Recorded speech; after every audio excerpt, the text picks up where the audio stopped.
Hello दोस्तों, welcome back to your own channel giggly good tunes.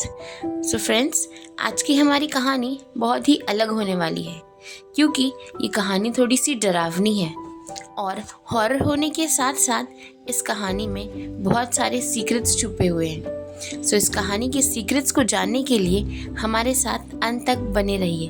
चलिए start करते हैं।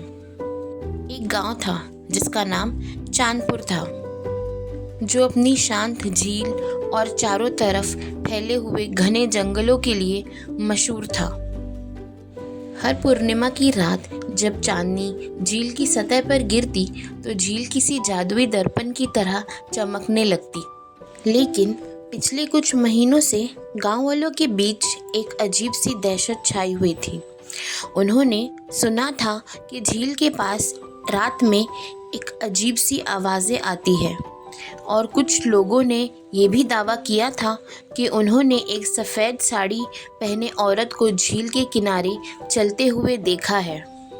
गांव में अंधविश्वास बहुत ही गहरा था। लोगों ने इसे चांदनी का श्राप कहना शुरू कर दिया। गांव के बुजुर्ग पंडित जी बोले, एक प्राचीन शाप से गिरफ्त है। जो भी इस शाप को तोड़ने की कोशिश करेगा उसे भारी कीमत चुकानी पड़ेगी।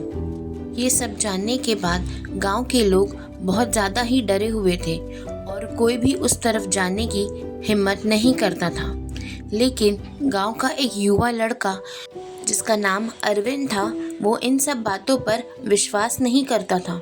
वो काफ़ी पढ़ा लिखा और तारकशील लड़का था और उसने ठान लिया कि वो इस झील के रहस्य का पर्दा ज़रूर फाश करेगा।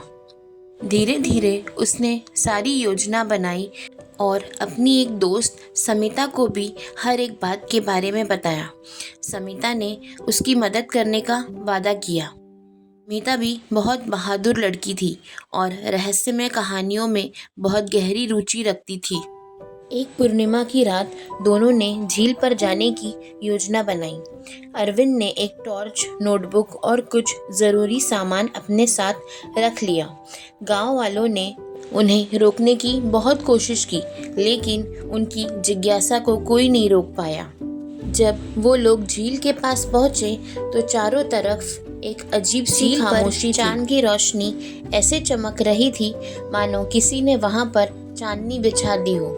तभी उन्हें झील के दूसरे किनारे पर हल्की सफ़ेद परछाई नजर आई। चलो, हमें लौट चलना चाहिए यहाँ से। लेकिन अरविंद ने हिम्मत रखी और बोला, ये केवल भ्रम भी हो सकता है, चलो करीब जाकर देखते हैं। जैसे ही वो झील के किनारे पहुँचे, उन्हें किसी के रोने की आवाज़ सुनाई दी। आवाज़ दिल दहला देने वाली थी। थोड़ी दूर पर उन्होंने देखा कि एक स्त्री सफ़ेद साड़ी में झील की ओर पीठ घुमाए बैठी है। अरविंद ने साहस जुटाकर पूछा, आप कौन हो और यहाँ इस झील के पास क्या कर रही हो? स्त्री ने धीरे से सर घुमाया और जवाब दिया। उसकी आंखें दर्द और उदासी से भरी हुई थी। उसने कहा, मैं वो हूँ जो यहाँ बरसों से बैठी हूँ और न्याय की प्रतीक्षा कर रही हूँ। क्या तुम मुझे न्याय दिलवा पाओगे? अरविंद वो स्त्री की बातें सुनकर बहुत चौंक गया, लेकिन साहस जुटाकर उसने उससे पूछा, कौन हो तुम और क्या हुआ था तुम्हारे साथ? स्त्री ने बताया कि उसका नाम कामिनी था। उसने बताया कि सालों पहले उसकी शादी चांदपुर के जिम्मेदार के बेटे के साथ तय हुई थी। शादी के ठीक पहले उसके पति और ससुराल वालों ने दहेज की मांग को लेकर उसके साथ घोर अन्याय किया। उसे बहुत सताया, परेशान किया और फिर आखिर में उसी झील में डुबाकर मार दिया। उसका शरीर आज भी उसी झील के अंदर छुपा हुआ है और उसकी आत्मा अब तक यहाँ वहाँ भटक रही है और ऐसे ही भटकती रहेगी जब तक उसे न्याय, उसके साथ इंसाफ नहीं होगा। स्त्री ने कहा, तुम्हारे जैसे लोग आते हैं, डरते हैं और भाग जाते हैं, लेकिन क्या तुम मेरी मदद करोगे? स्त्री ने अरविंद से पूछा। अरविंद और स्मिता ने कामिनी की कहानी को गंभीरता से लिया। अगले ही दिन वो लोग गांव के बुजुर्ग और सरपंच के पास गए।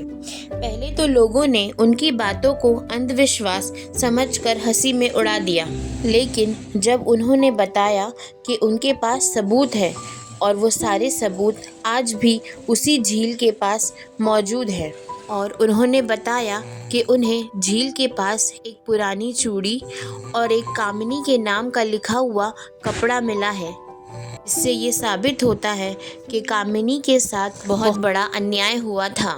ये सारी बातें सुनकर गांव वाले बहुत हैरान हुए।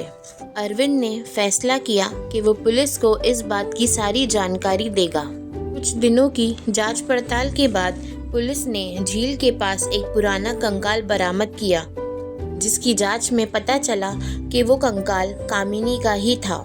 इस तरह गांव के लोगों के सामने सारी सच्चाई सामने आ गई। गांव के लोगों ने फैसला किया कि वो कामिनी को पूरी श्रद्धांजलि के साथ अंतिम विदाई देंगे। फिर जब कामिनी को सही सम्मान देकर उसका अंतिम संस्कार किया गया तो गांव की चांदनी रातें फिर से शांत हो गईं।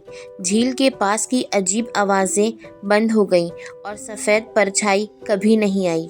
गांव वालों ने मिलकर स्मिता और अरविंद का धन्यवाद किया, लेकिन अरविंद ने कहा ये सिर्फ कामिनी को न्याय दिलाने की बात नहीं थी, बल्कि ये हमें डर और अंधविश्वास से मुक्त कराने का भी प्रयास था। चांदपुर की झील फिर से अपनी चमकदार सुंदरता के लिए मशहूर हो गई। गांव वाले अब वहां डर के बजाय शांति महसूस करते हैं। अरविंद और स्मिता ने ये साबित कर दिया कि साहस और सच्चाई के साथ हर रहस्य को सुलझाया जा सकता है, और किसी भी व्यक्ति की बात सच्चे मन से सुनकर उसकी परेशानियों को, उसकी तकलीफ को भी दूर किया जा सकता है। और ये कहानी हमें ये भी सिखाती है कि किसी भी रहस्य के पीछे हमेशा सच्चाई छुपी होती है, बस उसको खोजने का साहस होना चाहिए। सो फ्रेंड्स, इसी तरह हमारी कहानी का अंत हुआ।